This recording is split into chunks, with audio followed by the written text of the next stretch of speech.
Good morning and welcome to Wake Up with the Consciousness Cafe, part of our Wisdom Wednesday series.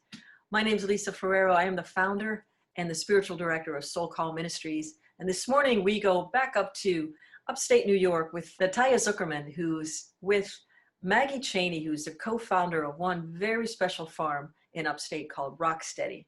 Enjoy. Hi, everybody. I'm Natalia Zukerman. Welcome to Wake Up with the Consciousness Cafe, part of SoulCall Ministries. We are really lucky today to have the wonderful Maggie Cheney here with us. Maggie is a farmer and founder of Rocksteady Farm and Flowers, which is a queer and women-owned collective farm rooted in social justice here in the Hudson Valley. And so thank you so much for being with us today, Maggie. I'd love to know what led you to farming. Was it something you has it always been your calling? Would you say that it's your calling?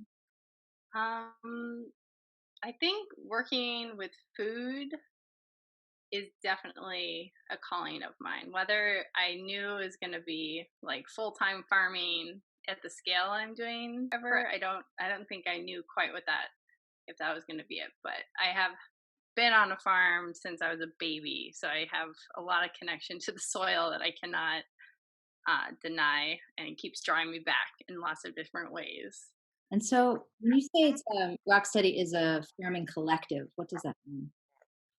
So we're a worker-owned cooperative, and that means that we have an onboarding process for all new employees for gaining equity and ownership in the business. So right now we have a 2-season trial period before people can become owners.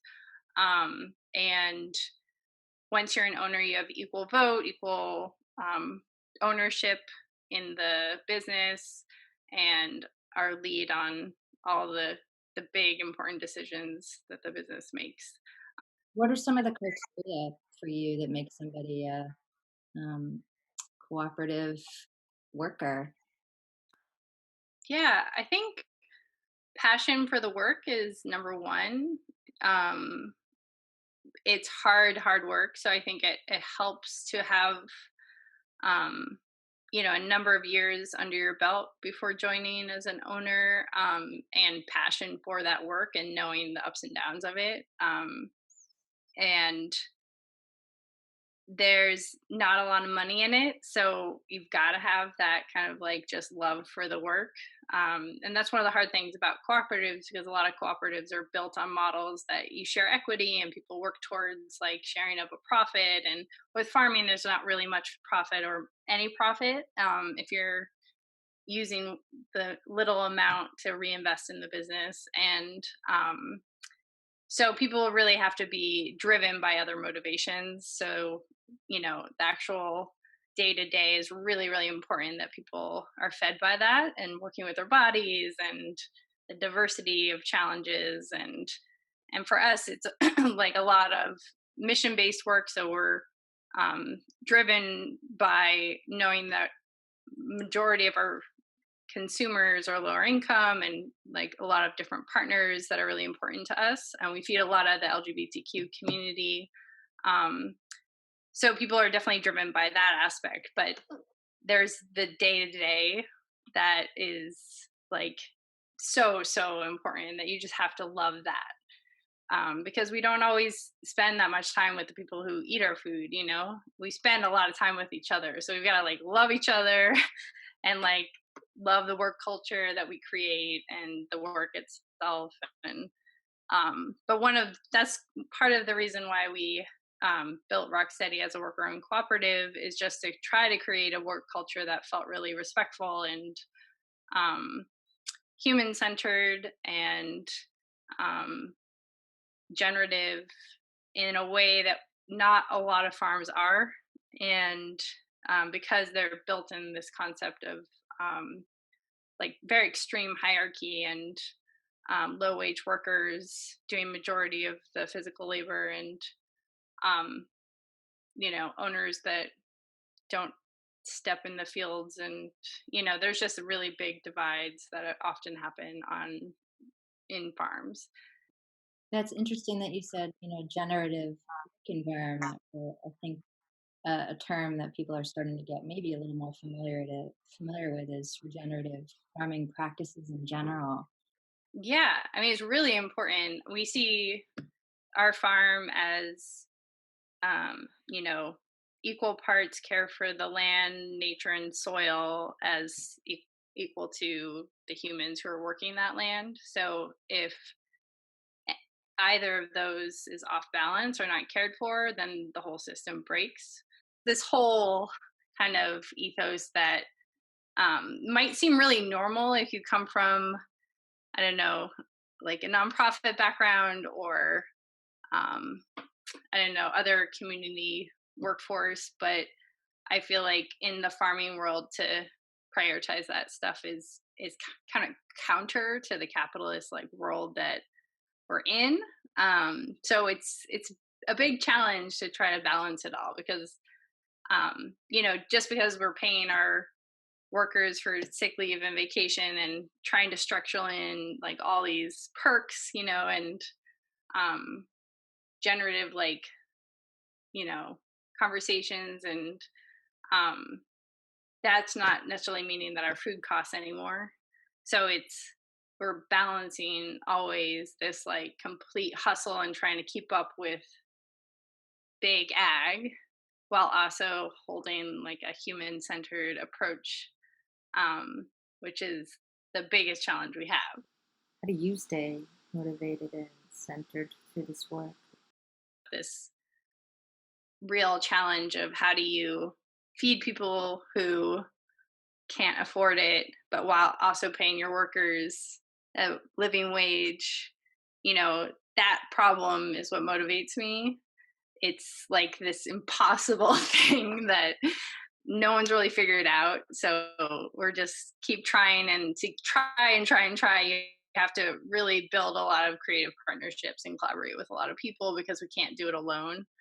And I think that it's like the web that a farm creates drives me. It's like we can hold a lot of community together because we're one of those essential needs. We're food. Everyone needs food. And I think you can see really remarkable bridges being built because of that. It's like this one common that unites a lot of people, regardless of their background, whether they're from the city or rural areas, their politics. And I think because we're trying to do something so different and like at odds with other farms and ag, like the whole food system in general, it's like we really need to work with everyone. We need to work with the entire spectrum of people in politics. Yeah, I mean, that's sort of holding tight to the mission. I mean, it is who you are at your core. So it just radiates from everything that you do and the way that you communicate and the people that are drawn in as well, this community that you've built. As things shift, and I'm sure you've put into place some practices for safety. And then how are things just really basically being affected by COVID-19? And how do you see the future of this summer, the next couple months? I don't know if we can think too far ahead at this point, but is there a possibility that this is going to create an even bigger shift in how we understand discrepancy in food needs? Yeah. No, I mean, it's been remarkable. I think to be in this work my whole life and then to see something as global and, shifting as COVID, it's caused a huge level of awareness in the general public around the broken food system that we all exist in. And I mean, sometimes I'm just like, whoa, they're actually like talking about this. I'm reading these articles and I'm just like, finally, it's just things that I've known and been trying to talk to people about for years. And even just very specifically with Rocksteady, because we've been working on food access for 5 years and then it just clicking with people in this really tangible way because they're seeing it break down, whereas we've been seeing it all the time. We're in it. We're like in the beast. It's been sick for years and we see it so clearly. And then all of a sudden it just, collapses. And so now everyone else can see it. And I mean, it's been really jaw dropping. And I think as a farm right now, I'm very lucky that we've been, an essential business. So we've been going full steam ahead while a lot of other people's lives have changed very drastically. And we've been able to continue working with even greater need for our work because we're feeding people. And I think with COVID this year, a much bigger portion of our food are going to lower income people. So the last 4 years, around 33% of our food goes to lower income groups. And now this year it's 55 to 65%. And that's a huge difference. And that's been made possible because people on the upper income have been really generous. So there's like this, the sliding scale model we have is really working. It's clicking with people like, oh, I do have enough money to give back. People are seeing the lines in front of food pantries every day, and I think unfortunately that need has always been there. And so it's interesting getting all the USDA like updates around like COVID relief for farmers because they basically don't have outlets for their food because their food is like in these mass produced, mass like trade systems, mass everything, or like through large institutions that are now shut down or large restaurant groups that are now shut down. So there's a lot of support going towards the big ag world.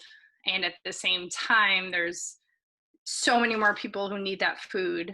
And yet that food is just sitting in the fields to really put in place some long-term resilience, I think, towards like both emergency food systems, but also just food access in general, so that long-term you don't see this huge breakdown happen. Yeah, so that's exciting. I'm hopeful.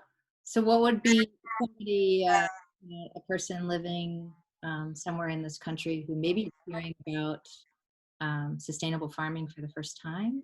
What is something that they can do right now to support food equity and food justice? Definitely connect with local farms, directly. And, I think supporting small farms, mid-scale farms, really, really important. And, it's harder for us to access the government support. And so I think no matter where people are in whatever state you're in, just trying to support as locally and support businesses that are doing regenerative ag and sustainable ag and buy their food, talk to as many people who are on the front lines of that work as possible. And I think always, put your money towards like women and LGBTQ, BIPOC, Black, Indigenous, people of color groups that are leading that work, because I think a lot of people are talking about, the health disparities that are hitting the Black community right now. And so, that's tied to economic disparities. And so like any time that you can be putting money in a place that's redistributing that.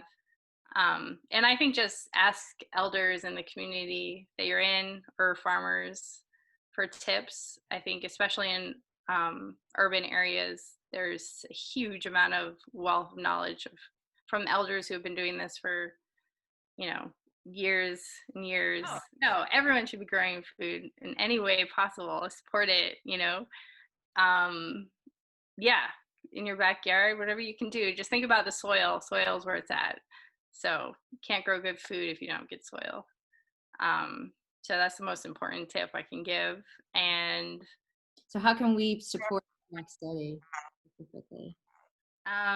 Well, we have a food access fund that we have a huge waiting list for, and that would be hugely supportive. We have social distancing volunteering, and then we're on social media, Instagram and Facebook. So if you don't have any money to give, that's fine. Just shout out at us on social media and spread the word. Yeah. Thank you so much. It's been a huge education for me and for everybody. Yeah. So thank you for being a part of it, and can't wait to see you at the CSA. I know, in 2 weeks. Oh, hooray! Yeah, thanks so much.